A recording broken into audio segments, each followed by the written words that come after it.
Hello, and welcome to the Old Man Orange Podcast. I'm Spencer Scott Holmes. And I'm Ryan Dunnigan. And I feel like I got these sunglasses going on right now. I almost have that feeling of like an actor that shows up and he's like, where are we at? What radio station do we got to suck its dick at right today? Is like, who do I got to talk to? Like one of those just hungover actors that just doesn't care anymore. And Charlie Sheen near the end of 2.5 Men, probably. Yeah, exactly. But you're scheduled to do this interview or something like that. But no, it's just like, I don't know, my eyes are all like this, like swollen, blocked out, and light sensitivity and all that stuff. I don't know if it's allergies or what the hell's going on. It's really more of like, I think it's that I call it like the post-cancer thing, is that like, you know, once like all the medication stuff, because there was like that 2-year period or whatever, I had like the post-cancer medication stuff, and you're like, oh, this is great, I'm never getting sick again. And then like they cut that stuff off from you, and then all of a sudden your immune system's like, oh shit, we got to work again? Like, oh god, we were just getting all this free funding for a while. And then when it's kind of kicking back on, I remember like the first thing I noticed was like my spicy tolerance like totally went out. Like one day I was just in a Mexican restaurant, and I always was like the champ. Like I was always proud of being able to like, I can eat spicier than any man around, you know. I even remember battling a kid from Mexico like in high school, and we took pizza and we just covered it. We tried this thing that just pizza parlors just fucking hate. We just covered it in like, you know, hot peppers and so on like that. On the peppers, just pouring it on. Yeah, pretty much. You see the manager just peek in the corner like, you fucking boss. You're supposed to put a little bit on there, you know, share some for all. Well, whatever. And I remember I ate that whole slice, and he got about like 3/4 through, and he runs out and jumps like face first into the snow outside. Like, I am the champ, you know, like, so it's one of those. But then, you know, lo and behold, once that like all that stuff went away, like my spicy tolerance went to 0. I remember I was just like in a Mexican restaurant, and I was eating just tacos, just normal ones with regular salsa on it. I was just like head sweating, like probably just like if anyone was looking like, what's wrong with that guy? Whatever he got, I don't want it.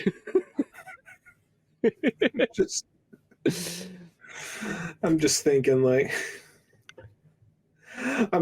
like, you know, before, like, there's that episode of The Simpsons where Homer, he's known as like, you know, the chili champion. He goes with his own spoon until like Officer Wiggum like pulls out like the Carolina Reaper or something kind of like that. So you're just strutting into like any Mexican restaurant, and granted it's Sonora, but like it's not that close to the border. But just walking into any Mexican restaurant in there, just like, your spiciest dish now. You're like, no, not today. But then just like the mild shit, like from Taco Bell, like, oh my god, oh god, not anymore. Yeah, that's where it was. Like, dude, there was one time I was like, I put black pepper on it. I was like, dude, geez, this is too much, fellas. Like, I don't know. And as I said, I used to be able to go down to East LA and be like, give me your spiciest platter here. Or I'd go into like an Indian restaurant or a Thai restaurant and be like, the spiciest one you have. And they're like, are you sure, sir? You might have to sign a waiver. I'm like, waivers? That is for the weak. The men have come to eat, you know? So like, and yeah, now it's like at that point where it's like, I feel I've worked my way back up to about a medium. That's where I stand at now. So it's been a hard road of progress. And I remember I explained this to like my cancer doctor and stuff. I told him about the spicy thing, and he just kind of had to look like, that's weird. It's just like, I guess it is weird. You know, maybe I'm different. But then there was a podcast that had Dave Mustaine on it, and he talked about his post-cancer thing, and he's like, I can't eat spicy anymore. I'm like, there we go. There's proof. I'm just like Dave Mustaine. That's one thing we got in common. I just like the idea, like, you know, your white blood cells all like lounging in the living room, just like feet kicked up. They're all playing like video games, not doing a whole lot. Then one guy runs in like, guys, the government cheese isn't coming in anymore. Like, what? We got to get back to work. They look out the window, like on the monitor, like, oh shit, that's a taco. Like, and just like there's like 3 of them just going down the pole, just like, go. I don't remember how to do this anymore. Fuck. What's your password? I'm logged out. Fuck. Some of these white blood cells were born after like the fact that when we used to work. But yeah, so it's just one of those ones. So my theory is retired. It's since I have to come up with my own theories on how this stuff works, is that my immunity is kind of in about that same predicament as like the spicy tolerance thing, where it just went to ground zero, and now I got to work it back up like I'm a toddler once again. I'm working my way through like I'm a toddler. I remember I told this to Kyle's dad, Steve. He was like, "Well, why don't you just go out and get a bunch of breast milk? That's how toddlers get their like immunities built up." I was Go on, like, you chip baby, go. I'm like, I could be like Anthony Mackie in Pain and Gain, just walking around. What's that there? Yeah, just some breast milk. You can just collect it from all over the world, so that you're like, I'm getting immunities from all over the place. Well, whatever works, right? Some people get that meat delivered to them, special cuts. I get different servings of breast milk from around the world. Yes, it's fine chosen, well grazed. I'll say here I'm kind of like because over here, like spicy, a lot of people can't handle their spice here. So I mean, you still have like Indonesian and good like Pakistani food and whatnot. So it's there if you look for it. But on average, like Dutch cuisine, it's like it's very tame. You know what I mean? So yeah, I'll like have like just standard amount of hot sauce, or even maybe just a little bit more. People are like, oh my god, he will lead us, But then like but because I kind of took me a while. I didn't like spicy stuff for the longest time, but then I don't know. One day I just started eating it more. It's kind of like I'm like mid range spicy. Like I enjoy it, but there's sometimes that shit where it's just like it's just an angry asshole made this. An angry asshole with a Carolina Reaper bush, just so that like I like hot sauce, but when it's to that point where it's just trying to like challenge you, like I dare you to eat this. Does it taste good? No, it tastes like shit and it's gonna burn your fucking mouth. But if you don't eat it, you're a fucking pussy. Like that's where I'm like, I get fucked. And then the guy's like, and the mouth's the least of your worries, boy. Yeah, until it gets to the butthole. Burn you twice. Yeah. He's like, I'm gonna be there too to watch when it happens. Like, why are you gonna be there? It's because I want to what I'm into. I'm into this. I make the sauce. I love the pain.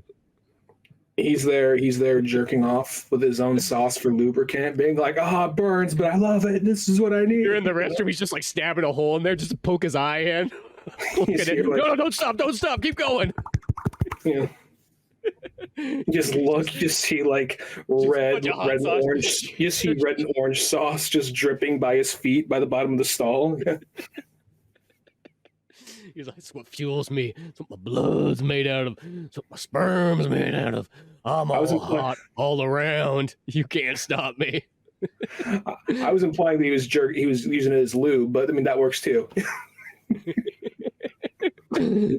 He's like, some people hook themselves up to a vitamin drip. I hook myself up to a hot sauce drip.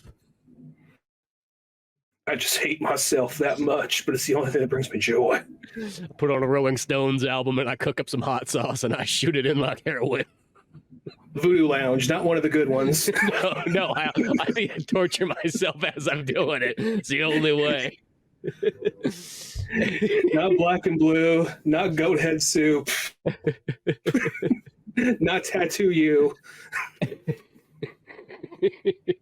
And, speaking of torturing ourselves, I had this bright idea that I'm like, what I've always wanted to see is those, there was like the Taiwanese Dragon Ball made movie in like 1991. I know there's a Korean one that comes before it in like 1990, but yeah, it's not like they're tied together. It's just like Korea probably made one, and then Taiwan, which I think was owned by China at that point or whatever. Is like, what, we could do the same thing too. Like, like we're gonna make one of these, and Japan's like, could you guys send some money? Fuck off. Oh, okay, I guess. Can you at least put Akira Toriyama's name on there? No. Oh, okay. But yeah, I don't know how that kind of went, but you know how China is. They're like, if we can make it, we're gonna make it. Don't tell us what we can and can't do. We're Chinese, goddammit. That is kind of the overall attitude. I mean, for the longest time, I assumed this thing was kind of like the how do I put it? Like the equivalent to, not the equivalent, but I thought this was something kind of like this thing that came out. They weren't proud of it, so they just tried to bury it. That I found out, oh wait, no, this thing is actually it's bootlegged. Okay, it's a bootleg, but they get away with as much as they can. At the same time, even though it's a bootleg, and even though I didn't really like it, it is, I mean, leaps leaps better than like the Dragon Ball Evolution movie that's an actual copyrighted film. Yeah. Like this right here. I mean, I was watching this, I'm like, this isn't that good. But at the exact same time, they can't even use this copyrighted name, and this thing still is somehow more accurate. Yeah. So Yeah. the bootleg is more true.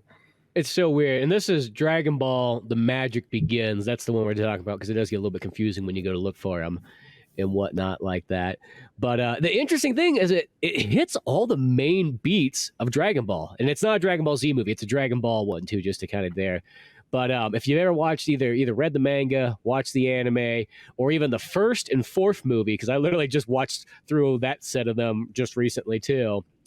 They both kind of do that thing where they sort of do a somewhat retelling, and then it sort of changes as it gets towards the end with the boss. And that's exactly how this feels. Has the somewhat retelling, gives the core beats of how all the main characters sort of meet, and then the ending boss is kind of different. It had, done like a movie thing, like a one and done. But I think from this point, like, we'll just mention the characters by their actual names, not by the new names they sort of have in here, or else that's going to get confusing fast. And I don't even remember half of them anyways, because I wasn't like when they said it, my mind just translated it like Monkey Boy. That's Goku. Yeah, they just refer to Goku as Monkey Boy, and but at the same time, though, I think that one loophole they found a way around was, well, it's actually kind of meant to be a sequel to Journey to the West, which Dragon Ball is sort of like a retelling. Like season 1 Dragon Ball is somewhat of a very, very loose retelling of Journey to the West, more just in imagery and like the cast of characters. But like, Yeah. So I guess that's kind of their loop around it. And so they're like, oh no, it's not Goku, it's Journey to the West. Wink, all right. Yeah. So they got a little bit of, hey, it's Chinese. We made Journey to the West, damn it. Don't tell us we can't make our own movie. But you're calling it Dragon Ball. Well, yeah, what if, what's this funny is for World War II. Yeah, exactly. And that's like it's probably the one that China can always pull. And then Japan's like, yeah, you got to, fuck it, do it. we can't out argue that right there. Let's be honest, we can't. We try once in a while. We act like it didn't happen. We thought we were cool because of like we made Chun-Li a main character in Street Fighter. Like no, it's gonna take a little more than that. I'm like, oh fuck, okay. Yeah. Jackie Chan dressed up as Chun-Li in a movie too, so Well, the healing process can begin, but no. But yeah, it's gonna take some time. But like, it's weird because they refer to them the Dragon Pearls, and I don't know what it is, but even with like the dubbing, it almost has that feeling like everybody who's saying it like Dragon Pearls. Like they have to stop for a second. Like that's not balls, it's pearls, because it just doesn't come off the tongue nicely. Well, let's be 100% honest. When you say, "Oh, we're gonna get the Dragon Balls," I feel like I can say that with a straight face because I've heard it most of my life. Yeah. But imagine an adult coming in. We're getting some Dragon Balls. Like, oh, okay. So, in all honesty, at this time, and even I'll go as far as say like the 2008, 9 movie, whatever that was. Yeah. I could understand trying to beat around Dragon Ball. Like there's these mystical pearls that summon a dragon. Like I could imagine just like trying to beat around that at the time. Because I mean, don't get me wrong, I'm fine with it. I can hear it no problem. But I get it. That's like, so they're looking for Dragon Balls. Like, all right, so just as like from a dragon. Like, no, it's just they're just called that. I don't know, translation. Yeah. And I'll say this: Dragon Pearls actually isn't a bad time. If that's what they were named in the beginning, and I wasn't used to hearing Dragon Ball every single time, it's not a bad like secondary choice name. You know what I mean? Like I will say, like it's logical. It makes sense. Makes them seem like they're more elegant.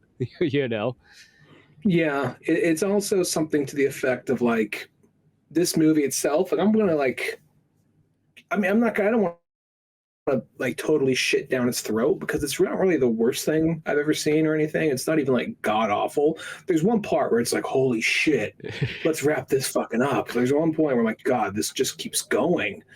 But like overall, I was watching it. I wasn't like waiting for death or anything. I was just like, okay, let's do it. All right, yeah, it's kind of a knockoff Dragon Ball movie. It feels kind of like a knockoff Dragon Ball movie, but at the same time, I was still kind of just thinking to myself, like, this could be worse because I've seen it worse. Yeah, So, there's proven evidence. Well, it's one of those ones like. I was just going to say, you can say like it's a dead horse. You don't have to beat it. Like I don't fucking care. Like they said they're sorry. Fuck them. I don't give a shit. You know, like it's one of those things where I'm just like, it's never forget. All right. Like, I'll be honest. Dragon Ball Z is not even one of my favorite anime anymore. It was like one of my favorites when I was like in middle school and even like part of high school, but it still really holds a special place in my heart. And I still really like Dragon Ball, but it's not like this pinnacle of anime to me like it once was. However, that movie, it's like, holy shit, dude, really? Yeah. Fucking really? But okay, that was just that was what was helped me get through this movie. Because I just had to think about that. Like, well, it's doing this better than that. Well, that's the thing is like I will give this movie kind of credit for the fact that if I would have saw this in '97, like right when I got hardcore into Dragon Ball Z and Dragon Ball, right when it kind of came out on Cartoon Network and all that stuff. As a kid, I probably would have been like, "Oh, this is actually pretty cool." I mean, you would have known that it was hokey, but I would have been pretty impressed all in all. And I even give it kind of credit because there's some stuff in here where people would be like, "Oh, this is so goofy and corny and something like that." Like, so there's some CG stuff that's in there. I'm like, yeah, but that's 1991 CG. Like, that's actually kind of impressive. You know, like it's like we haven't had big CG movies yet, like Jurassic Park, all that stuff. I mean, like in America, the biggest things is The Abyss. Terminator 2, but that came out the same year as this, so that almost doesn't really count. And things like Young Sherlock Holmes. There's not a whole lot of CG being like thoroughly used. So the fact that they have a full on, just for a moment, like a CG of two characters fighting each other, I'm like, what do you even compare that to video game wise? Video games weren't even at that point. We're all still in pure 2D land, in 1990, pretty much when it's probably made. 91 when it comes out. Yeah, like that right there. When they just suddenly cut to when like Yamcha and Goku are just fighting, and it just suddenly gets the CG. I feel like something happened. Like one of two things happened right there. I think it's either kind of like some footage was lost, and like, well, let's kind of make it like it's kind of video game-ish, and I think people will just be wowed because it's CG. So just let's extend some of this fight and make it look like that, just because people will just be wowed and it's a bunch of fucking dumb kids trying to sell us too. They'll just like, oh, that looks like fun, or it's just something like I'm trying to understand like why it just suddenly switches to CG for a second. Like, guys, this is not in our budget, but if we make it CG, the audience is already along for the ride. They don't give a shit. They'll just go along with it. Yeah, well, what I think it probably was is like, Chi Yao and put all the money into buying a computer, because to get a computer that puts CG out at this time period, like that cost a pretty penny. That was not a cheap investment, even to do CG like this. Because this thing is like, this CG, it's one of those ones, if you take it out of context and look at it just as is, it's easy to go, oh, it's just kind of hokey CG. No. Just go back in that time period. It's like, that's like a $50,000 computer worth of CG. And that's $50,000 probably back then, if not more. Those Pixar computers, shit, they're like $75,000 back in the day, which means they'd be like $150,000 plus today, to do some animation and so on like that.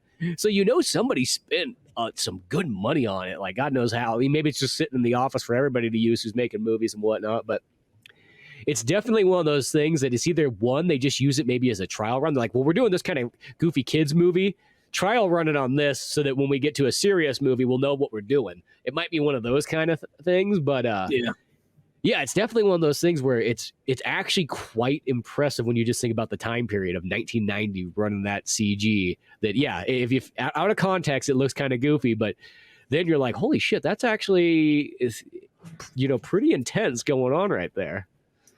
Yeah, that's a good point. And as far as this movie's its plot goes from point A to point B, it's pretty straightforward, but it becomes less and less like a story about Goku and more about the ensemble as a whole. And yeah, sure, Goku does the final blow at the end of it, but it ultimately just becomes a big ensemble with everyone like talking over each other and doing like improv night at the Kame house.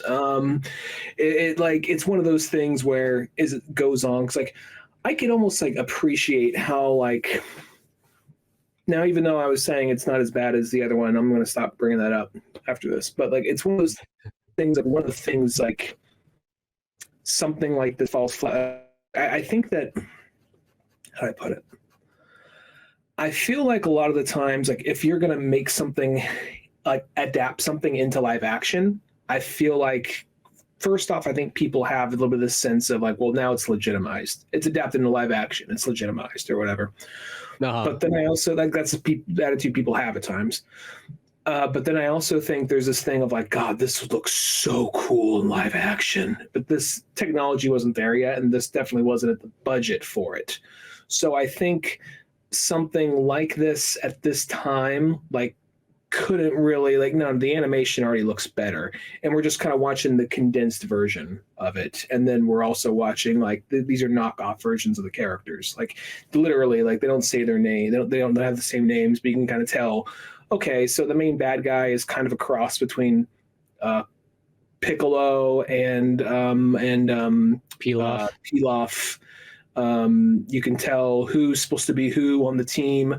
I think the one, like, random girl that joined the team, I think that's supposed to be Chi-Chi. I'm assuming that's the girl from the very beginning who's like the whole village gets killed. That has, she has like kind of like the, looks like she comes from like Thailand or whatever. Like, yeah, I'm pretty sure that was the Chi-Chi character. Yeah, and then it's hard to. Oh, I wonder who the guy in the turtle shell is. It's that, you know, there's a lot of like in but then, like, you know, I think like the goons, like I think one of the goons, because there's two goons that kind of went out around as the muscle. There's a big tall guy with blue face paint. I don't know in particular if that's supposed to be anyone or if they just said just a miscellaneous goon. And there's a blonde lady with a perm. I'm assuming that's supposed to be like Launch or something like that. But yeah. Yeah, that's what it might be, or something like that. The guy with the glasses, I mean, there's like the Arnold Schwarzenegger, like, android in Dragon Ball. I don't know if maybe it's kind of like based off him, sort of. You mean Dragon Ball Z? Like, are we talking Android 16 or? No, it's in Dragon Ball. It's one of the ones that from the I think it's from the Red Ribbon Army. It could be from something else, but he literally, it's like he's designed like Arnold Schwarzenegger. He's got like the same head and everything. It's a giant robot that Goku fights. Okay, I'm not gonna lie. I kind of stopped watching Dragon Ball, and I want to finish it. It just life got in the way, and never had a chance to go back to it. Last time I watched Dragon Ball, it was like I saw the Red Ribbon Army arc once, and I didn't really follow up after that, and I meant to, but I've seen like the first arc multiple times. You know, the one that's closer to Journey to the West. Well, yeah, and I'll say this: that the very first, either first season / first like 3 volumes of Dragon Ball, that's my favorite by far. Nothing else ever compares to that. The only thing that's close, I think, is the Dragon Ball Z's first like 2 books / yeah, to pretty much about up to about Frieza almost. You know, but the first 2 parts are always kind of the best there. But it's one of those ones, like, I'll say, it's like I'm a much bigger Dragon Ball fan than even Dragon Ball Z. And don't get me wrong, I love Dragon Ball Z, but I think Dragon Ball was like my all-time favorite. I was one of those people that, like, I got into Dragon Ball Z, and then, you know, I didn't know, what's this shit? It's way more violent than other cartoons on TV right now. And I just kind of slowly, like, the very first episode I saw is the one where Vegeta turns into the giant ape, and Yajirobe cuts his tail off. I'm like, this shit is fucking metal as fuck, you know? And then, like, but then, like, and I was like, I don't know all the context here. And then, like, later I'm watching like the first episode or whatever. I'm like, wait, or a second episode, like, wait, Goku dies this early? Well, what was the one I watched? Oh, they bring him back to life or whatever, you know? So I'm like, okay, there's some show that comes out before then. And then, you know, I went and rented like a video of it that came out. And I'm like, what's this stupid baby shit? They're like fighting giant apes and like breaking legs and blowing holes through each other.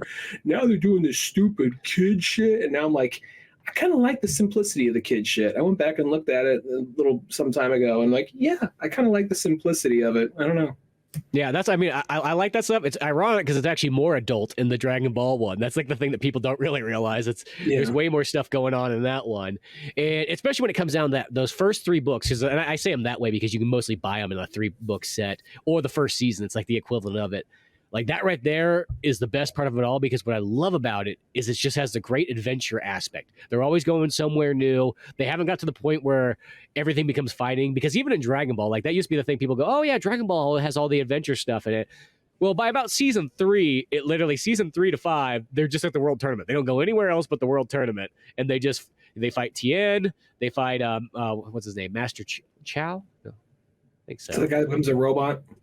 No, it's the kind of the guy with the Chinese, like he's got the long ponytail. Oh, that guy I know you're talking about. Yeah, I just watched a movie with him, and then they fight Piccolo, of course, and like that's all it is. It's not that bad, but it literally, like, they were doing pretty much all the stuff that, like, once it gets to Dragon Ball Z, where it's like, here's 60 episodes of like pure fight. Well, they were doing it in Dragon Ball already, and like it was done early on, but that first run is just so good because it's just adventure packed and so on. And I think that's why I like the first season of Dragon Ball Z so much too. Nostalgic as well, but because that one still has the adventure aspect in it too. Yeah, there is a lot of fighting, but there is still like all kinds of other stuff going on along the way. I like the extended version of Snake Way, how it feels actually long, and Goku goes on a bunch of miscellaneous adventures to get there, and is thrown off course multiple times. And plus I honestly, when I was younger, I kind of liked it more as it went along. Like the bigger and stronger they got, the more I was into it. But in hindsight, when I bought them all on DVD and was watching through it all, I was like, yeah, this is fun. And I'm still liking it and I'm still enjoying it. But I honestly think I could have skipped this almost big chunks of this season or big chunks of that season because they're just fighting the same guy for that whole season. So I'm like, you know what? Really, I think you're right. I think it's strongest when like Nappa and Vegeta are the big heavies they're going against. Because for a minute I was like, oh well, Nappa seemed like a big deal, but then they come up against Frieza, they come against the Ginyu Force, all this stuff, and Nappa's actually just a bitch in comparison. But like at that time though, when you first see Nappa, like no, Nappa has fucking presence, and it's one of those things like the Nappa and Vegeta, the Saiyan saga, like all that. Because even you see seeing the main villain become like a father figure to the hero's kid, like that was a huge big deal. Yeah. I mean, so it's one of those things, and we'll get that back to the movie proper in a second, but I honestly think you're right. I think after, it's not that it totally just drops off a fucking cliff and sucks from there on in, but I think after the Saiyan saga, that's where it's like, okay, best part's over. We still enjoy it. It could still be fun, but really Saiyan saga is probably as good as God for that series. Yeah, I will say there is one more season that comes back hard, and that's season 4, the one that's got Trunks, because it's got 3 different things that happen in that season. That's the one that's got Trunks, the Garlic Jr. section, and then it has the beginning of the android showing up. So it actually moves quite a bit around. You're not. I think it's just when Dragon Ball gets kind of stuck in just the straight long ass fights, and this goes for a lot of animes and mangas in general. They're still good, but I always feel like, to me, what it reminds me of, it just reminds me of when you're making it, you're like, fuck, I gotta keep making stuff. Well, here's the thing. This is how I won't have to think for a while. Main character fights this villain. We'll just do this for the next 4 months. I'll figure out something between here and now, But till then, that's what's going on. Because it's even like the Baki books. Like the Baki's really good when it's the adventure aspect and he's traveling around the world and training all that stuff. And then he gets to that tournament, and then it's like 25 books later.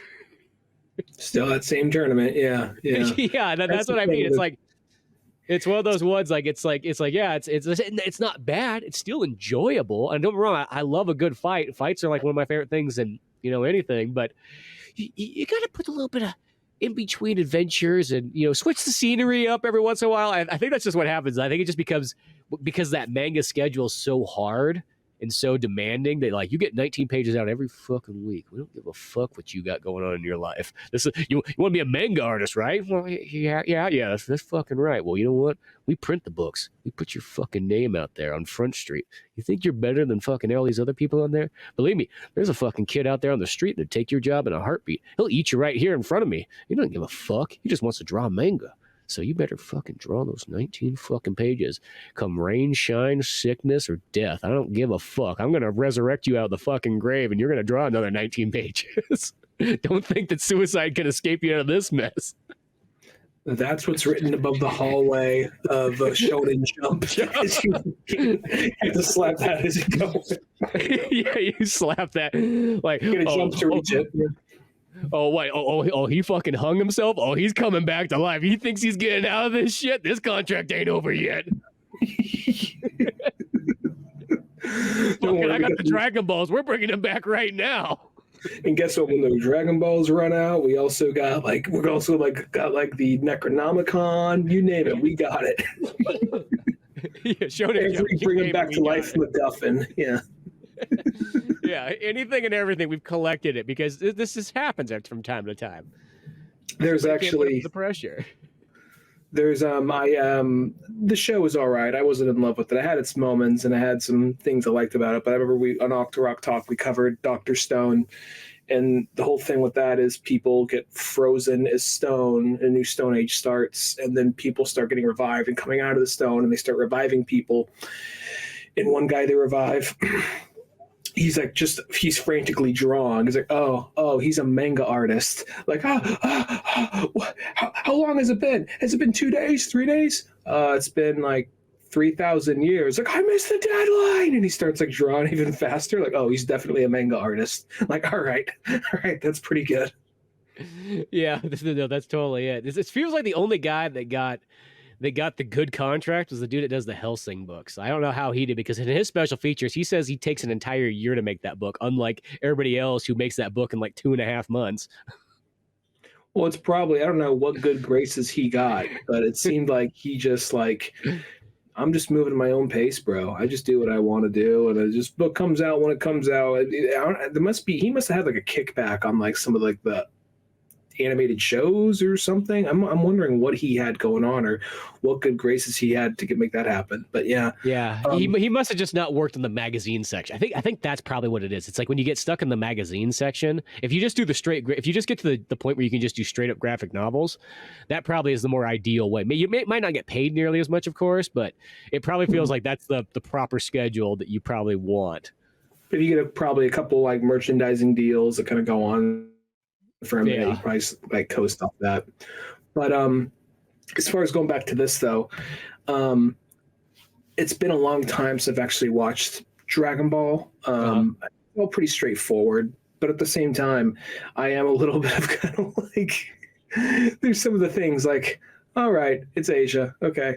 Like when they first introduced Oolong, like okay, they introduced like Bulma and Goku pretty accurately, and even to the point of like there's even a little extra in it, like Goku's like, I'm gonna go get us a gator for dinner, and he's like rustling like a big rubber gator, and the gator can talk, so it even feels kind of like Dragon. I'm like, okay, this feels kind of like Dragon Ball. Like he would probably have like a funny, wacky, cartoonish interaction with something he was trying to catch, and someone was trying to eat him. You know what I mean? I can kind of see that. You know? And then it was fake as fuck, but it was fun. It was yeah. It's still goofy fun. Well, that's the other thing too, is that Son Gohan's still alive in this too. Yeah, he's still alive too. And I was like, you know what? I mean, yeah, it's kind of campy, it's kind of silly, but if it kind of keeps up this pace, I think I can get with this. And then Red Ribbon Army equivalent, or Pilaf's army, whatever you want to call it, comes in, takes the Dragon Ball, and Bulma and Goku meet pretty similarly, pretty accurately to the thing. Yeah. And then while looking on for the next Dragon Ball, they come across Oolong basically trying to like rape chase fucking like Chi-Chi and just like just like, oh shit, I don't remember this in the manga. Maybe it was there and I'm not remembering right. I remember he was a perv, but yeah, Oolong's a very pervert one, but I felt like it's that weird one that like I think in animation and drawings it doesn't look nearly as bad. The second you put some of that stuff in live action, you go, oh, that gets intense and so on like that, Or there's that. So they're trying to be funny, like, oh, he's just trying to get his dick wet. That's all he's shit too long. What do you expect? Yeah, it's just one of those ones, and they got literally beat him up quite a while before he like forms back into like whatever his normal form is going to be. Because at first I was like, I wonder what the hell he's going to really look like. Is this what he's going to be like the whole time? That's a real bizarre shape to carry around. I thought he was really good for a minute. I'm like, okay, is he going to be like a Moblin from like Tears of the Kingdom the whole time? That's what I thought they were going to fucking do for a minute here.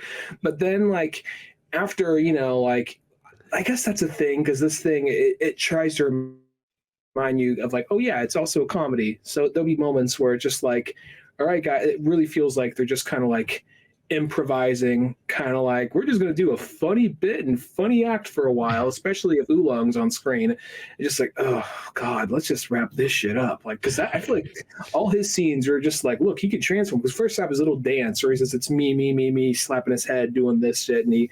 Like, that always takes forever. And then, like, there's such a back and forth. Like, I'm sorry. I was trying to fuck the 14-year-old girl. I'm sorry, okay? Let her fuckers. And, like, turns into a bat, flies away. The Goku's like, oh, fuck this shit. Goes up and slaps him out in midair.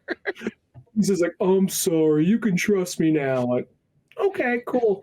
And sure enough, that's fine from there on in. Like, all right, come on. I know you guys have a little history, but wrap it up, You know, and Oolong's got this bowl cut going on that would make him very popular with the Mexicans nowadays, because that's the popular haircut to have if you're down in LA. I don't know why that ever came back. It is, and it's what all the guys have in the music videos. If you ever sit down in a Mexican restaurant. I've seen an Oliver Tree video where he has that, so I wouldn't have guessed that though. Yeah, I don't know. It actually has a name, like not the bowl cut. The Edgar. There we go. That's what it's called. I knew Laura was listening in on this. So it's got the Edgar is what it's called, but it's a bowl cut. Guy Gardner is my favorite Green Lantern, but when he's got a bowl cut on, it's hard to defend him. Yeah, I just don't know that when they change that. I'm like, that's good. That's how it should be. Yeah, no. When you can call it whatever you want, it's a fucking bowl cut. Yeah, so that's what Oolong has, and you have to see him in his goofy kind of. His John Lennon glasses. Yeah, he got John Lennon glasses on, and from that point on, he's like, "Yo, bro, like I'm with you, Goku. Like it's you and me. We're brothers since the beginning. I'm a pig, you're a monkey. Whatever." We're the ancestors. I'm just gonna get this out of the way. We're the ancestors to Journey of the West. Like, oh, cool. We are. Yeah, cool. Fist bump. Let's do this. And then like not long after that, they bump into Yamcha, and at first Yamcha comes in like with like the poncho and kind of like a cowboy hat with some kind of like steel around it, with some sunglasses. He has a machine gun. Like a lot of the kids that play Magic at the lunch table look, oh wow, he looks so cool, Yeah, he makes me want to get a cold Sprite right now. I could sure go for a Sprite. It's one of those things when you see him, just because he looks like. The thing about Yamcha is, I'm not giving any shit to the actor. It's a job, and he had his costume they gave him, but it really looks kind of like. Every so often, like, and shit, we're guilty of it. We made like movies, like, okay, let's make a Tarantino style action movie. Dude, you wear this trench coat and wear this fedora. Okay, like it totally looks like that, and then you later look like, here's me posing with swords. Oh, dude, that looks so awesome. Well, the other thing is all the men have like terrible haircuts in this, or like wigs, whatever the hell they're wearing. Like Goku's is. I don't know what's going on there, to tell you the truth. For the while there, I'm like, is Goku actually played by a girl? Like, that was what I literally thought when he first showed up on the screen. He looks kind of like Michael Jackson, just slightly. Yeah, that's exactly. It looked like he was just like one of the offshoot Jackson. Michael Jackson. He was a Jackson 6 stand-in if one of them got sick. And then it's like, and then Yamcha also has a terrible haircut too. It's funny because you look these people up. I saw them on like IMDb. It's like, oh, these guys are all they all grew up and look like good-looking people. And so I don't know what happened. This movie, they just got him in silly costumes. Yeah. And so on. And then this is the one that's even more like, okay, if you thought some of these other things might have been annoying, guess what? Guess Poir's just gonna be, instead of a cat that flies around, we just got a parakeet or a parrot that's just gonna be wah, wah, come on, Yamcha, you get down, Yamcha, God, that'd be a fun day filming when the parrot was just like bouncing, like going, bada, bada, and then they had it like they had to get like the guy who played Oolong kind of like bouncing and like mimicking it back and forth. Like, hey man, that take didn't work. We gotta get you in balance with the bird. The bird's acting up, man. It's not me. It's the fucking bird. Well, the bird's the only thing we got. We got to do this again, motherfucker. This is the 15th take. Yeah, there's gonna be a 16th take if you don't get this one right. Go. Yeah, those ones. But like, yeah, they just have to throw in the most annoying bird voice you could have, and then give the bird like a sarcastic, like one of those ones, just the whole way through, just talking smack. But since it's the bird, there's nothing you can really do much about it. Well, it was also like after a while, you ever have something that's just so irritating, you don't even like hear it anymore. It's just like there's like a white noise, but it doesn't really like it kind of surpasses like annoying. You're just like, we're here. No, it's just, we just got to wait this out. We're already this far into the movie, and we got a podcast to do. It's too late to go back now. So, it's just roll with it. Yeah. No, that probably describes it well too, because that's kind of how it was. Where okay, here it is, But once again, like the Goku and Yamcha fighting and meeting up there, it's like that's pretty much just kind of like how it is in the anime and the book, Just they're just using whatever. This movie has that thing like it reminds me of almost like it has that feeling that if like you were making a movie in high school, but for some reason they gave you a decent amount of money to make it, because it does have a budget and it does have like locations and so on, but you only had about the high school equivalent of like this movie making kind of feel and so on, but you had at least the right equipment. Like, it's like, here's the thing, you just can't use those names, and then whatever locations we have in the backyard here, that's what you got. Make it work. Dude, is that an elephant? Dude, let's use that. Awesome, Yeah. But at the same time, I also feel like kind of what you said, like it sort of feels like, hey guys, so the class all pulled together and look at all this money we have for a movie. Oh, wow. Now think, we could write a really good little like independent drama or independent comedy with this money. No, let's make Dragon Ball. Like, well, I mean, okay, we could. We could, or we could just try to like whole class more Dragon Ball, Dragon Ball, Dragon Ball, Dragon Ball, Dragon Ball movie. Well, guys, wait, what kind of movie make it? Dragon Ball movie. Teacher's just like, fuck it, whatever. Here's the budget. Here, I'm going next door. I work with special ed kids all day long, but you guys are the most annoying. You are the most annoying. Wait, the teacher really got angry there. We're just shouting out our like feelings and so on, and someone's in the back of the class shouting at the top of his lungs. We're allowed to do that because we're children, but an adult, they can't unload that on us. Why are they allowed to do that? Shit. We're fragile. We're still forming our frontal lobes. But it has that feeling of like, okay, guys, well, we know that we got to get past the copyright thing. So how can we skate that? It literally just has a feeling of a bunch of kids wanting to make a Dragon Ball movie and then trying to skate past the copyrights all at the same time. Well, it's also something. Well, yeah, it has that. But then also just going back to Yamcha for a second, because like, I guess they are accurate for like, I guess a condensed like hour 20-minute whatever this movie is. It feels like it's 2 hours. It felt way long. It did not feel like an hour and 20. I'll tell you that. It does. I don't. Maybe it was an hour and 20. I don't know. Oh, it is. Okay, but it has that reverse feeling of where where like an animated movie kind of feels like, oh yeah, it feels kind of what it is. It's like, no, this one felt like, okay, not in a total terrible way, but it did feel like you're like, okay, here we go. There are things like I appreciate the effort. And even the beginning, like not so much of the attack on the Thai village, but even though that's where some of the most of the budget probably went. But like, there's a lot of explosions. Like they definitely had an explosion budget crammed in here. Well, even like the fight, we jumped ahead, we jumped past this. But even the fight between Goku and his grandpa, like, it's a little silly, it's a little wacky, it's a little campy, but at the same time, it feels Dragon Ball. Like I imagine it being cooler in my head, but I could imagine the manga version of that fight. Yeah. And, Goku, it being kind of silly and kind of funny in that way. So I'm like, well, you're not straying far from the path. And even like going back to like Goku getting lunch from a crocodile, him and the crocodile talking shit to each other in kind of a funny way. Like that's all pretty accurate. Even the thing with Bulma's accurate. So it's one of those things like, it starts off kind of, I'm not going to say like it starts off really strong, but it starts off like, okay, I'll go with this. But then the more characters that come in gives more opportunity for dialogue, which gives more opportunity for like scenes that just don't end. And everybody just kind of lingers around while we watch this like comedy act play through. And that really depends on what characters are on screen. But that's the worst cases of that are like Oolong and Master Roshi.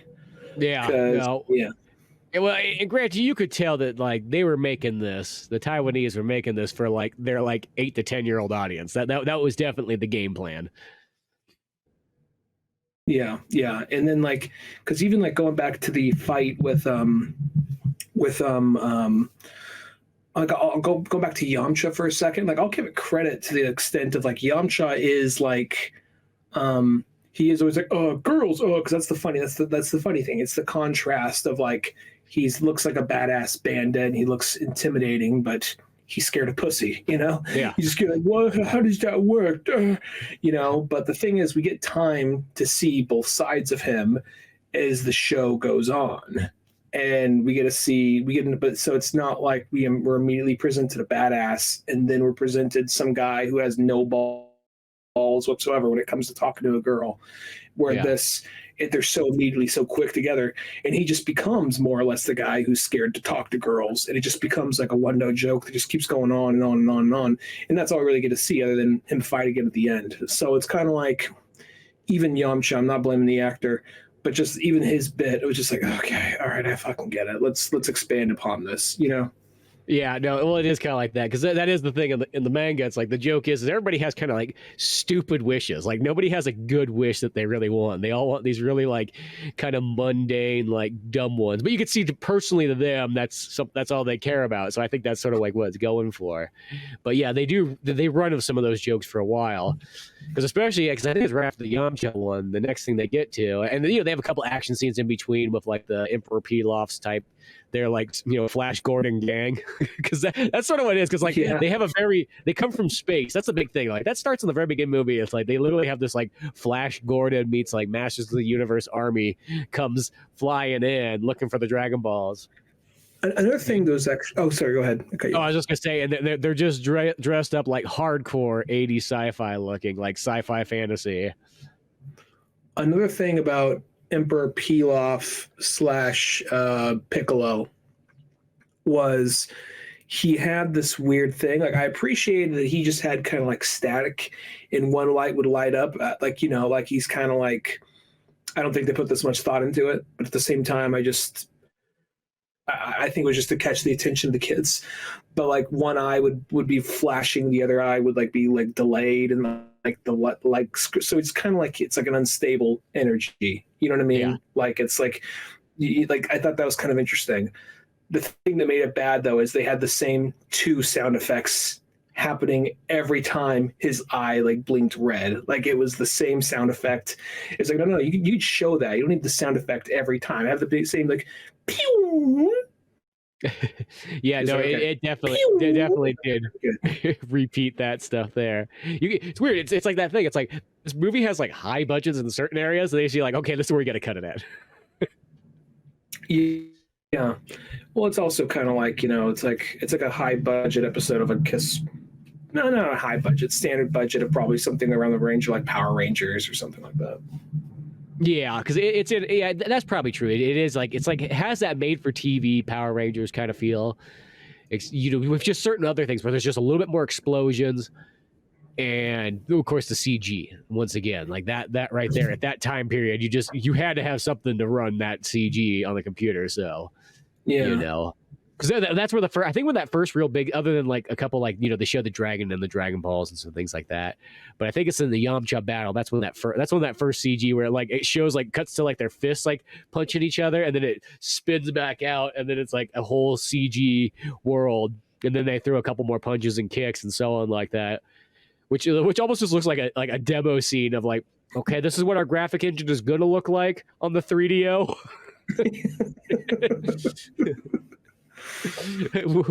we got this Dragon Ball fight scene just to kind of show what's possible. Yeah. Well, then like after that, they then head over to the Kame house out on the island for Roshi because he has one of the Dragon Balls, and I guess that whole scene, like, that's where everything just came to a flat grinding halt for like I think literally 20 minutes. Because they get to that, I feel like an hour, but I want to say it was like 20 minutes. They get to this fucking island, and they're like, well, first off, he has Nimbus, and they don't call it Nimbus; they just call it Flying Cloud. So like Flying Cloud, so they got to do this whole like thing to kind of like, okay, we got to like Goku has to earn Flying Cloud, so we got to do that, and we got to show how Goku's worthy and Yamcha's not. Okay, fine. Then after that, like, well, we got to get the Dragon Ball from Master Roshi. Well, how are we gonna get the Dragon Ball? Well, he wants to see Bulma's tits. And just like, oh, how are we gonna do this? Now we have this long-winded scene where they have to like think that out. Like, well, like, the Oolong's like, I got a good idea. How about I just turn into Bulma and I show him his tits too? Maybe he'll suck my dick too. You don't know the fucking difference. Which is that's straight out of the book. Yeah, that's the thing is all those scenes in there, they're straight out of the manga, but it's just some of those ones. It's just the way they go about them, and like the extended feel of them is kind of goofy. Well, then there's that weird part too. It's like, okay, so Oolong turns into Bulma after taking a sweet fat time to like get it going properly, and once he finally does, she goes out there and they have a proto fucking Pulp Fiction dance scene going. Jack Rabbit's limbs, like full. Yeah, just because I remember I got that text from you or whatever. You were like, "How long is this fucking scene going?" I hadn't got that far yet, and I was like, "Oh, well, then now it's definitely going on longer now." And so they get this rockabilly dance scene going on the stairs. And you just Steve Buscemi coming out as dressed as like Buddy Holly. Fuck. And then no, they don't do the puff because this changes up on different ones. She just does like, she opens it up and he goes, and then falls over and like, cool, we got a Dragon Ball now. Mm-hmm. But then like for a minute, I was like, and after they shortly get that, they still have some funny, like attempts to be funny of just like flopping around and like, because all that stuff, it feels like it takes so long. And then not a lot happens in that scene, those two scenes, that one long scene. And like, also, I just got to say, like, I like how like Roshi's shirt, it's not a Hawaiian shirt. It's just a shirt with just different fonts. I don't know why that jumped out at me. It's just a shirt with different fonts. So, I mean, maybe it's like the one where you send somebody off. You're like, "Hey, go buy me a Hawaiian shirt," and then that's like, "That's all they had, man. I'm sorry. It's winter." It also may have been like a last minute thing of like, dude, that we might get, because he's literally wearing the turtle shell. But for a minute, I was like, you know what? Not that I want Roshi to die, because I actually like Roshi as a character, but I was like, did they just fucking kill Roshi? Dude, this movie just got a pair of balls if they just fucking killed Roshi. Because when the aliens come and Roshi starts blasting at him, and you see this like blast come down, hit where he was, like, what? Whoa, did they just fucking do that? And then also he just shows up like in his underwear, like, hey, it takes longer than that to kill the Turtle King. Like, oh, all right, great. Yeah, now he's on for the whole ride. Well, I feel like this is another one. They put too much money into probably building the Kami House bungalow, which still looked actually kind of cool. It's different, but it looks cool. But I feel like that set's like, no, you get some use out of this set. I think that's really what happened there. Before like, we blow it up. Yeah, we're gonna blow it up. So you get some scenes in there. We ain't doing this 5 minute. Let's get to the point. No. You work this. Yeah, and they go to, and then I'll even go as far and say I kind of like when they do their whole like Rambo style raid, like on like because Oolong literally goes full Rambo. When they do their Rambo style raid on the actual like enemy base, like that was actually, I was kind of enjoying that part. Like the movie kind of, well, I'm not going to say it totally won me over, but you saw Bulma running around with a machine gun. You saw like, I think Oolong, he had like 2 guns or something like that, didn't he? Or maybe he was just like, well, yeah, because he was like, he had a bandana on, no shirt, he had the camo. It's like one of those ones if you had like a husky friend and he's like, I think I'm going to go Rambo 2 for Halloween. Be like, are you going to work out? No. Okay, then. Why'd you ask me that? Yeah. I just want to go. That's a sensitive subject. Yeah, I was just wondering. If we said Rambo 2, did you mean Rambo 1? First Blood, Rambo 5, maybe. One where he's wearing a shirt. No. But then but yeah, like. that scene was actually kind of enjoyable. I'm not going to say it was like the best action put on screen, but I found it enjoyable. I kind of imagine like a better directed scene of like Dragon Ball characters like jumping in on a base and fighting a bunch of hordes of people. And it's pretty straightforward. They go in, they fight, and then they do have kind of like Goku, and they try. It's kind of funny because at this point I get why. Because when you think about it, I'm just going to use Sonic the Hedgehog terms because Dragon Ball, because Dragon is like for a long time they try to present every new rival character is like a Knuckles or a Shadow, but so many just kind of like, sorry, you've been traded out for this guy. You know what I mean? It's always, because it starts off with Yamcha, then I think it becomes Tien, then it becomes Piccolo, then it becomes Vegeta, and then he's like, no, we got Vegeta. We're good. We're sticking with it.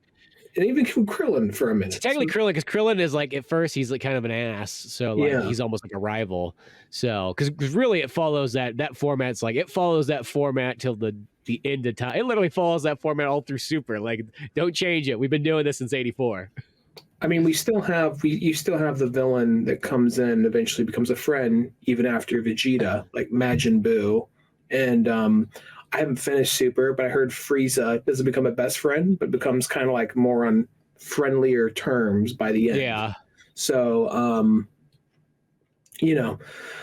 that said, I am kind of like, so like Dragon Ball kind of has a bad, and Sonic does that too. Every time he bumps shoulders with somebody, that's a bad guy for a game until they're good by the end or whatever. But, so the idea that like Yamcha, like you think you're his Vegeta, or you think you're his Shadow. Oh, God, no, it's cute. Go for it. Yeah, fine. Like how quickly he just gets dropped to the side the second like his next bitch comes in. Like, I'm sorry, she's younger, she's hotter, and your hair looks like mine. Get fucked. Well, that's always been kind of one of my sort of slight problems with Dragon Ball. I always wish they worked a way in there to kind of make all the original characters equal out to the Saiyans. Because that's the thing, is once it becomes a Saiyan party, that's it. Nobody cares anymore for anything else. And I always kind of wish there was something in there. I don't care. It could be done by some magic or whatnot, where they're just like, okay, Piccolo, Yamcha, Tien, Chaozu, Krillin, go step in this, portal thing right here, and this is we're gonna inject you whatever with sand power. I don't care. It could be as dumb as that, but it just equals them out, because I always thought that was such a bummer thing. Is pretty much after the Saiyan battle, that's like kind of it. Piccolo's the only guy who sort of stays around, but Piccolo always has that thing that this is what happens. So he's 2 steps behind. Yeah, he has to either absorb somebody else, he has to pretty much kill somebody else to get more power, and then he's like, for a moment there, he's like, okay, I'm the strongest guy. Then he gets his ass beat, and then Goku shows up and goes, okay, I finished my training. I'm glad you held out for the week there, Piccolo. Thanks. Next time, get a little bit stronger. Yeah. And so, I feel like Piccolo is always like, he gets close. I mean, that was what made that last Dragon Ball movie at least kind of nice. Like, oh, good, Piccolo gets his shot as being the main character of the movie. And hopefully, like, I don't ever expect Piccolo to be as strong as Goku or Vegeta, but at the same time, at least have them. And that was what was good about the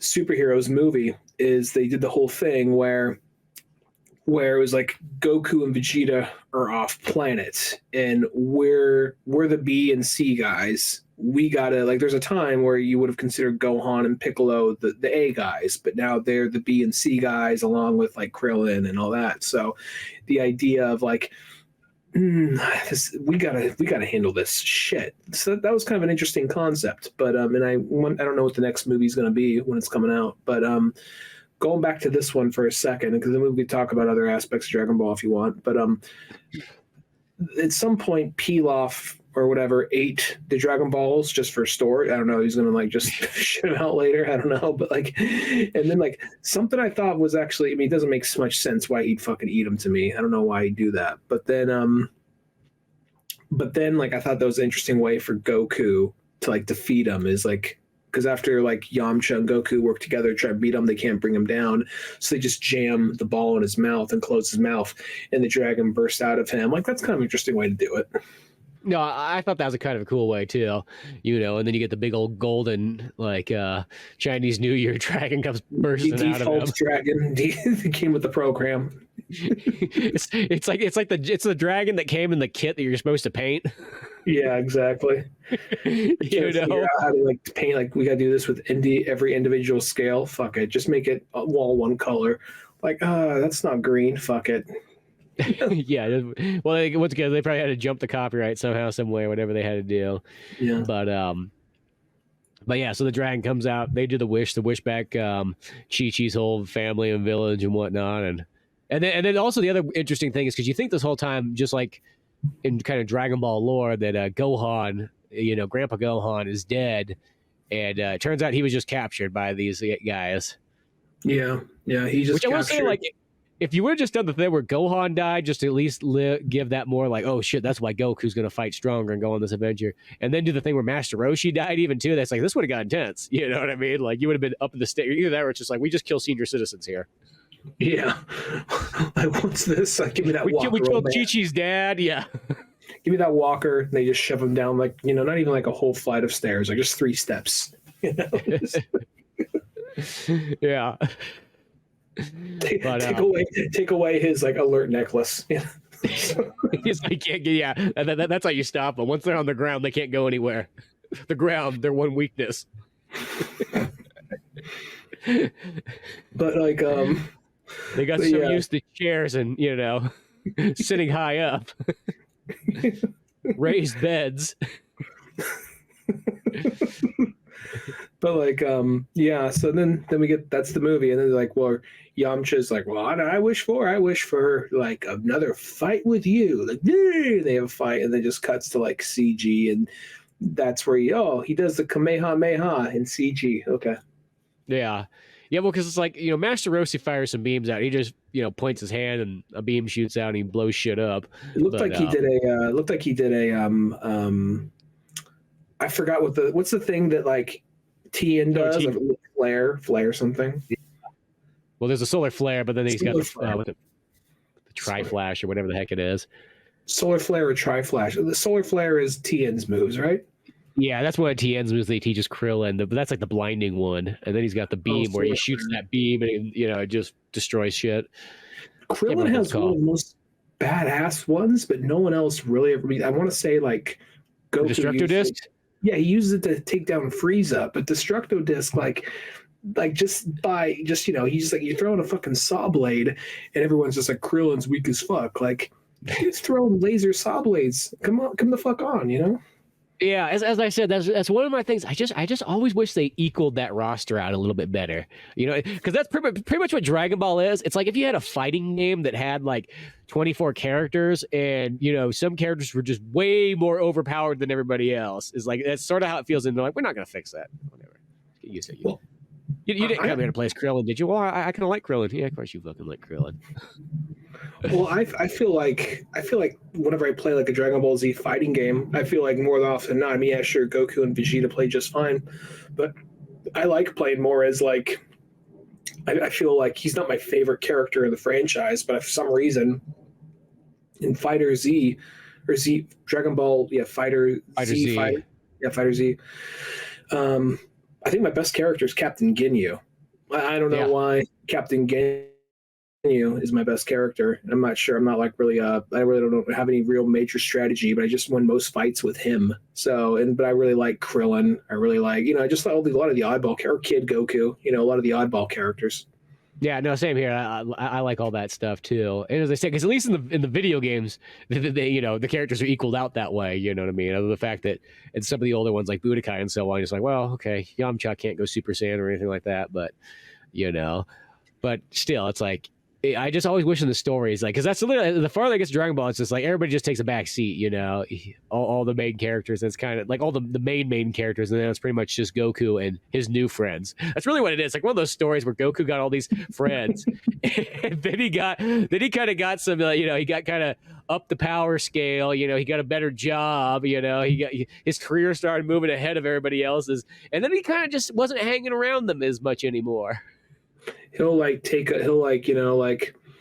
he'll send them like a Christmas card, but he won't really invite them to like a lot of whole family functions or anything like that. Like if he sees them in a restaurant, like, oh hey guys, he'll go up and like say hi, talk to them for a minute, and like you guys need this covered? Like we're doing fine. We got this. Like you sure? You sure? Like we got it covered. Thanks, man. Like okay, well, right over there. You know, well, you guys have a good one. You know, Yeah. you know. He goes back and sits at a table where there's like plenty more seats, but he just like, oh hey, yeah, no, it's all good. You know, you stay over there. We're good. You know, Yeah.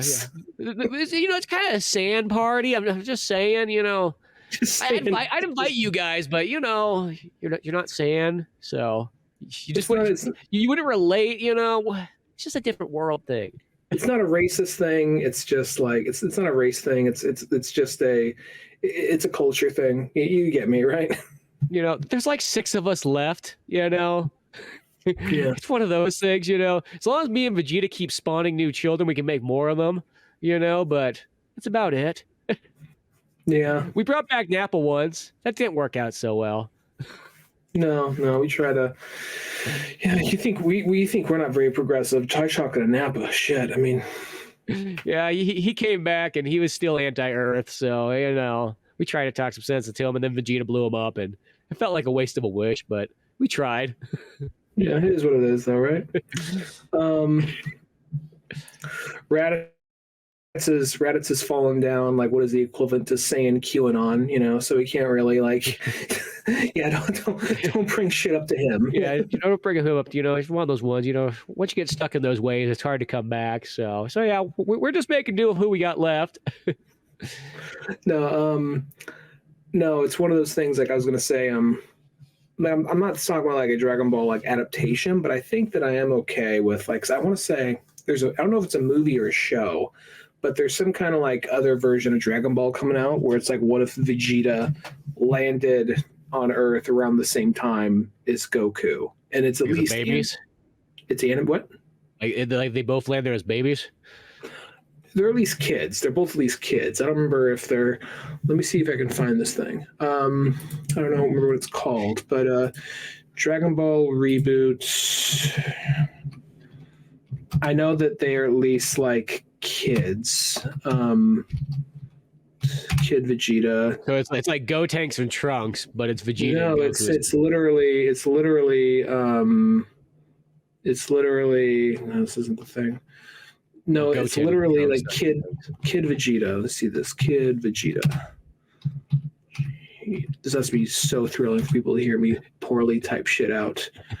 Yeah, I don't know where. I can't find it. I saw an actual trailer for it some time ago, but there's some kind of like Dragon Ball, like, I don't know if it's a movie or a new show, but this thing where it's like a retelling of Dragon Ball where he's a kid and Vegeta somehow gets to Earth at the same time as Goku, around the same time as Goku.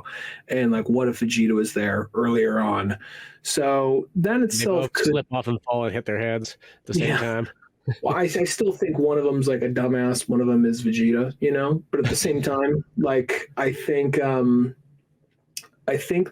sounds interesting. But I honestly wouldn't mind, because I think that we're at the point where Dragon Ball just keeps on. The only thing Dragon Ball can do is get bigger and bigger and bigger.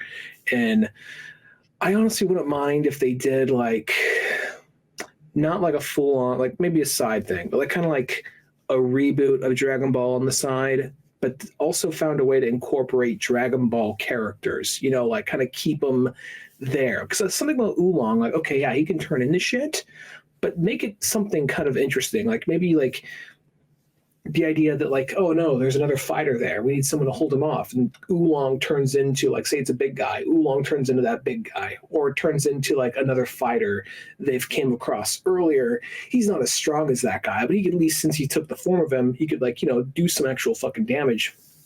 Or maybe they bump into Krillin a little sooner.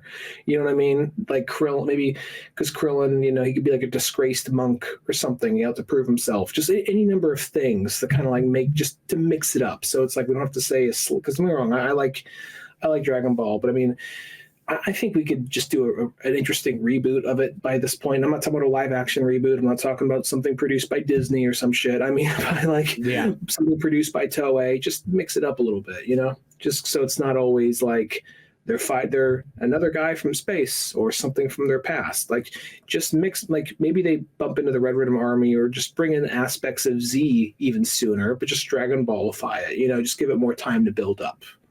Well, I think that's the key thing is just to give it more of that adventure aspect, because that's really the thing that makes Dragon Ball so interesting. That's why, like, one of the best Dragon Ball movies. I kind of forgot how good this one was, but there's the fourth movie that it's like the power of, what is it called? Dragon Ball: The Power of. I can look that up real quick. But that fourth movie is one of those ones where, like, it came out in 1996. And what the heck is it? The power of. Stupid thing didn't pop up. Whatever. It came out in 96. And it's one of those ones where, like, they doubled down on the animation. The animation looks like way more detailed than in anything else ever made by Dragon Ball Z. And it's an hour and a half long movie where it does like a retelling thing and then kind of goes into its own thing.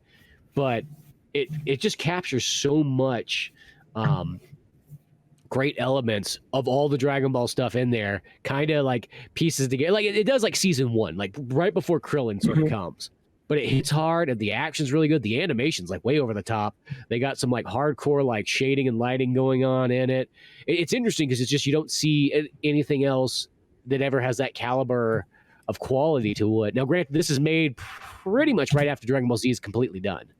So this would have been that probably in between period where they're like, well, what are we gonna do next? Make a high end Dragon Ball movie. You know what I mean? For everybody who might have missed out on that, and sort of give them somewhat of a catch up. But it does still do its own thing at the same time too. It's probably, as I said, that's the best Dragon Ball Z, Dragon Ball anything movie. I think is that one right there. I think I saw something for that. I never saw it, but I want to say I actually am aware of that one. God, it's the one where Goku has orange pants and a blue shirt on. That's really what gives it like. That's the movie, right? It's like a feature-length film. Yeah, so it's a feature-length animation. As I say, it came out pretty much like when everything else was done, and then it was just like, oh, we need to make some money off this. I don't know how they kind of went about it, but they're like, let's make this, and then they made GT afterwards. Okay. I'm trying to, because I know I saw a trailer for this, like an actual animated trailer with like Vegeta, but like with the child Vegeta. But I honestly don't remember what it's called. And I put in Dragon Ball something, just a bunch of other things. So I don't know. I can't find it for the life of me. But sure that all I know is it's the fourth one. Well, here we go. It's right here. The fourth movie, the one you're talking about. Well, it's the fourth Dragon Ball one, the Path of Power. Never mind, my bad. Path of Power. Okay. So that's the one it is. Because then the next movie that's the last movie other than the GT ones that come out till the Battle of the Gods. So. Battle of the Gods, yeah. But that Path to Power one, I was like, man, I forgot that movie's amazing. Like that's like the one. Like if you had to show somebody a Dragon Ball, and you're like, I just want to show them one thing. I'm not too sure if they're going to be into it. Like you would go for that one. That might almost be a little too much, but Path to Power. Okay, I think I know of that, but I've never actually seen that one, so I'm gonna actually have to watch that at some point. Go out of your way to check that out. As I said, I have them all because I bought when I was on like a Dragon Ball marathon, like in the last couple of years, I did the thing where I read all the mangas because I always wanted to do that. So I read through all that, but then I was like, you know what I don't have is I only have a handful of the movies on VHS, but that's it. So I went out and I got all those sets that had the movies in it. So there was like a pack of 4 that had the Dragon Ball ones, and then there's like 3 packs that have all the have the 13 Dragon Ball Z movies all on it. So I just got that complete collection. And then because I was feeling nostalgic, I decided I want to have the original dubs of the first 2 movies of Dragon Ball Z because I want to remember what it was like in 1997. What's interesting is the one you were talking about like earlier, the one you were talking about like the Path to Power one. I'm thinking about that. Like for all you old people, like here's since the kids don't have to watch all that years of shit you grew up with. And then I'm like, I mean, well, it came out a while ago, but at the same time, like, okay, I kind of get it. And then all of a sudden they did that with one of the Pokemon movies. Like, we're retelling his origin story. He doesn't meet Brock and Misty. He meets these 2 other fucks. And then like, God, it's been that long, hasn't it? And we get rid of the whole like thing with him escaping the sparrows and all that. That happens in the first 5 minutes. And then beyond that, we're just on to the next story. Yeah, exactly. They do that kind of stuff. It's one of those ones like none of that stuff I ever think replace it because I actually like I'm the kind of person who I like the filler stuff of Dragon Ball because I think the filler stuff is sometimes more interesting than just the straight up fighting. So that's why I've never been a big fan of the Kai series. I'm like the Kai just took out all the fun. I sort of felt like in Dragon Ball Z. Like I watched that first season of it, and I was like, no, not for me. I think there's you could if you get like season 3 maybe with like one of those ones where it's like okay here's 40 episodes of Goku fighting Frieza now it's condensed to 12 episodes that might be a little bit different but yeah maybe if you kept in like the side episodes and the filler and like Bulma fighting a giant crab but then you like skimmed some of the longer battles that don't need to be there. Yeah, that would be the perfect Kai for me. Is just shorten some of the battles that kind of have that extended feel, just to get another episode out, or the ones that sort of kind of repeat, like just like the first 10 minutes is kind of what just happened the last episode, and not as big deal when you're watching on TV back in the day, but when you're watching it on like the DVD set, you're like, dude, I just watched this 2 seconds ago. yeah. But, no. But yeah, it's just fun to, anything Dragon Ball. It's like one of those things. It's like, it is that one that it's kind of up there as like, those pinnacle, like top animes of all time. And I know it's that one that I feel like probably the younger generation looks and goes, I don't get why this Dragon Ball Z is so popular and so on like that. It'd be like, it's that thing where it's like, yo, when we only had like 10 animes to choose from, like this one really stood out. Like I think that's sort of like why it resonates so big. Even though granted it still is lasting. It's not the Dragon Ball. It's like Pokemon. It still hasn't really lost or Sonic the Hedgehog. Like they still kind of keep up with the generations, even the younger ones and so on. But it is that one that like no matter to me, it's like it's always nostalgic. Like I was kind of thinking when I was just watching, I'm like, if I only had like 10 season sets of an anime and 10 season sets of like an American type show, like, and that was all you had for the rest of your life. You could never watch anything else, and like on your American side, of course, you had your Batmans, your X-Men, Spider-Man, Johnny Quest, all that kind of stuff. But I think on the other one, I'm like, well, first and foremost, I probably would choose Dragon Ball Z. Would be the first one I'd want to have out of all those other sets. You know what I mean? I mean, of course, I'd have to have some Cowboy Bebop and some Full Metal Alchemist, and all that kind of stuff. Some Ranma 1/2, but it's one of those ones where it's like at the end of the day, I can continuously, you might rotate between the movies, the book, the anime and so on, but yeah, you can always watch Dragon Ball and it's always good. I need to circle back and finish Super. Actually, I also need to circle back and just finish Dragon Ball. I got to like the Red Ribbon Army arc and then I just stopped. Not that it was bad, just, life got in the way and I missed the schedule for it or something and need to just get back to it eventually. But just be fully caught up. Yeah, it feels like one of those ones. Like I remember when I kind of fully caught up on everything. It was like it felt like okay, good. I feel like my life is complete. It's like one of those things. Like you feel like you're sort of missing out. Like when you don't have it. Like this is something I should be caught up on. It'd be like not being caught up on the Batman the Animated Series. I feel like one of those ones. I feel like something would be off. If there were some episodes I was missing in life. You just get to the last issue, you just close the final book on like the Dragon Ball manga. Like, well, okay, just grab a shovel, just go in the backyard, dig a hole, and then all of a sudden you get a notification that like, oh, there's some Dragon Ball movie called Battle of the Gods coming out. Like, to be continued, and you just leave the shovel there. Like, I'm not gonna put the dirt back. The dirt, I still gonna leave. No, because I'm gonna need it probably sooner than later, but. But no, yeah, it's well worth going through all that stuff because it's all fun in different ways. Super's the one that's the only one I've only watched the movies of it. I've never watched the show or read the manga. I feel like it's one of those ones I'm fine with just kind of with the movies. Like if I get antsy, I could always watch the manga or read the anime. But I might one of these days just buy the mangas and just kind of start slowly going through that if I feel like I need a new read. My only thing is I wanted to jump on the new ship, but Super does the thing where it makes full seasons out of the 2 new movies, and then you get onto the new shit. And I'm like, I already watched the movie, got the point across. I understand this probably expands on some things, and I appreciate that. But at the same time, like, I saw Resurrection F in theaters. I saw Fury of the Gods in theaters or whatever. Yeah. can we just jump to the brand new shit? Can we just do that? So and I kind of stopped halfway through the Resurrection F arc, but I'll check it out again eventually. Yeah, well, it's kind of like the same thing with the manga too. It's like, well, it's not Akira Toriyama drawing it, so I'm not nearly as interested. I hate to sort of say it, but like that's sometimes like half the reason you read a book is because you like the artist, And I get it. When you get old, you're like, fuck it.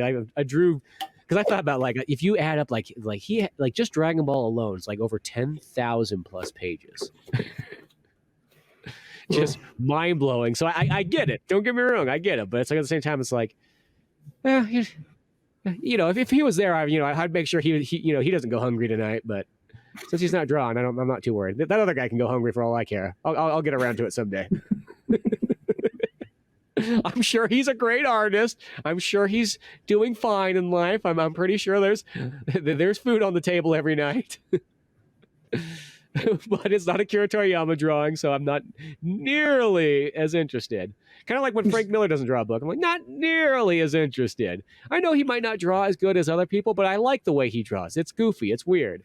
It gets goofier as time goes on. That's mostly not what happens to most things, but that's how it goes with Frank.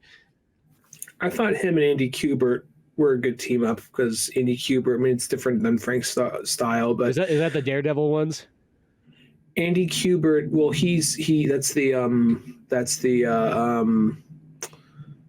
the third Dark Knight Returns book, but he was Grant Morrison's artist when he was doing Batman, and he was the artist for I think Flashpoint. So well, the nice thing too about that Batman 3 is that they are drawing in Frank Miller style. That's what makes it cool.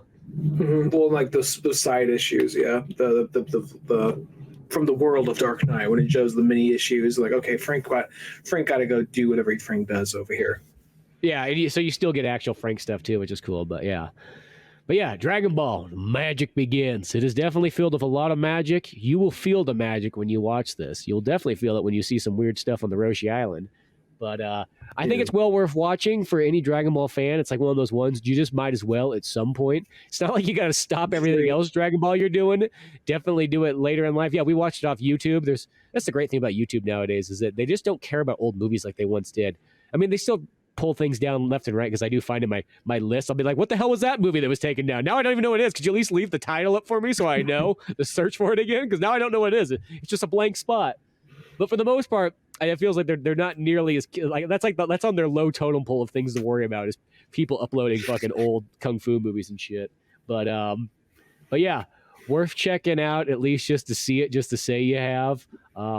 It's fun enough. That's the thing. It's like it's not god awful. It's fun enough. I mean, gosh, there's probably worse movies that I've watched throughout time that I've watched more often. So I'm not putting it down. And for what it is, for taking it's like the side roads it has to sort of side sweep around. It's pretty darn accurate, all in all.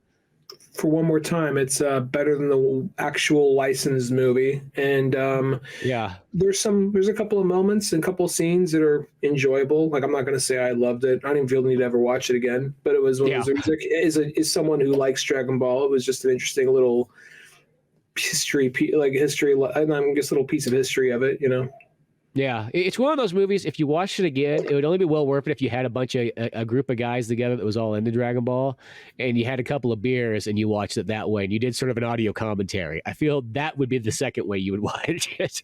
That would, yeah. Because that was what I was saying. I'm like, this movie feels weird to sit here and watch by myself. It feels like I need somebody to watch it with. No, I'm kind of there too. So sitting in my living room at like midnight watching this, like, I had headphones on watching it too, so it felt like I was like really into it. I was watching Days of Thunder before this, and then I was like, well, I'll just go to Dragon Ball next. There's that thing, like I immediately got that thing because when you're younger, let's not bullshit. There's that thing that sometimes you be watching an anime, whether it was like a fan service scene or just like something that you knew your parents weren't going to get. You kind of have your hand with the controller just in case they walked in on this moment. Like, like, what the fuck's he watching now? Like, I kind of had that feeling watching this movie in my own house, like at like 12 o'clock at night. You know, my wife, she's already married to me, but like this might be the thing. Like, no, we're done. We're done. You're watching a pig man try to fondle like a fucking Ford. No, I'm not. It's just okay. All right. Yeah. It definitely has those kind of scenes in it where you're like, oh yeah, here we go. Whatever. I like weird shit in movies. I'm not going to stop watching them. That's the whole point of the movie. You're like, I wonder where this is going to go. That's all I think when I see those scenes. Huh, that's interesting. I wonder what the director was thinking right here. You know, what kind of traumatic experience did the writer have that he had to shove this in? I just am imagining just kind of like, all right, like they sit down to like the 14-year-old actress and just like, so here's your motivation. Believe me, you're gonna be really scared when you see the makeup. Yeah, don't tell her. They don't tell her. It's like some like guerrilla style film, and he just like bursts through the wall, like and just chases her out the door. Dude, don't forget your fucking that's true terror, right? Going on right there. Those are real tears. We're doing some Kubrick shit here, okay? We're gonna torture our actors before we get to the right scenes, but yeah, go check it out. It's worth seeing. Till then, go to oldmanorange.com for more podcasts, comic books like Pizza Boys, old animation videos, and all that fun stuff. I'm Spencer Scott Holmes, and I'm Ryan Zunigan, and we'll see you some other time. Later, folks.